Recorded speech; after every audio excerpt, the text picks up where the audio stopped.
Здорово, ребят. Это такой местный у них тут Монумент Валли, хотя он по-другому называется здесь. Вот. И что хотел сказать.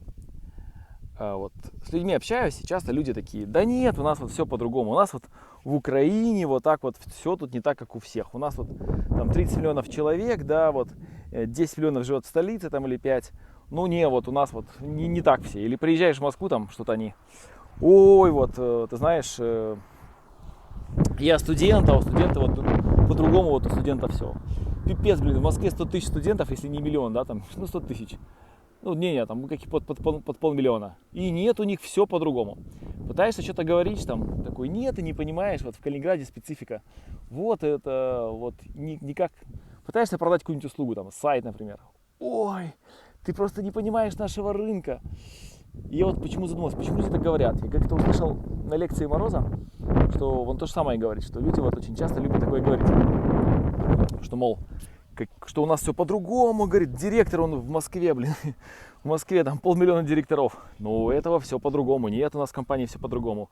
У нас слишком большой город. Ну, хорошо, приезжаешь в деревню в 30 человек, а у нас слишком маленькая деревня, все по-другому. Ну, а блин, приезжаешь, где все одинаковые, нет, ты не понимаешь, у нас все здесь не так. И почему я начал смотреть, почему так происходит? Ну, во-первых, все люди, вот, например, если взять даже это место, 30 километров до сюда ни одной машины не остановилось. А тут вон все туристы собрались. Ну, сейчас тоже поеду сафарить. Вот. Получается, мы как-то все одинаковые. То есть мы в чем-то мы разные, там, ехать, не ехать, там, не знаю, когда покушать, там. Но по факту мы настолько все одинаковые, да, и, там, не знаю, все то же самое количество раз в день кушаем, столько же раз ходим в туалет, пользуемся теми самыми телефонами. Делаем все то же самое. Но я думаю, почему так люди любят говорить, что, блин, у нас тут не так, все по-другому. Наверное, они просто возвышают свою важность. Они же не могут сказать просто там, не знаю, не хочу, не могут тебе отказать, или не могут сказать: я слишком тупой, чтобы тебя понимать. Или не могут сказать, что я очень, мне просто лень меняться, поэтому я скажу, что вот в Москве все по-другому. Или где-нибудь у нас в Парагвае: не, у нас в Парагвае сайт-билдеры не такие, не. И в Замбии люди по-другому интернетом пользуются. Конечно, по-другому. Пользуйтесь тем же самым Фейсбуком, Инстаграмом и Сайт.Про. Тут у них все по-другому.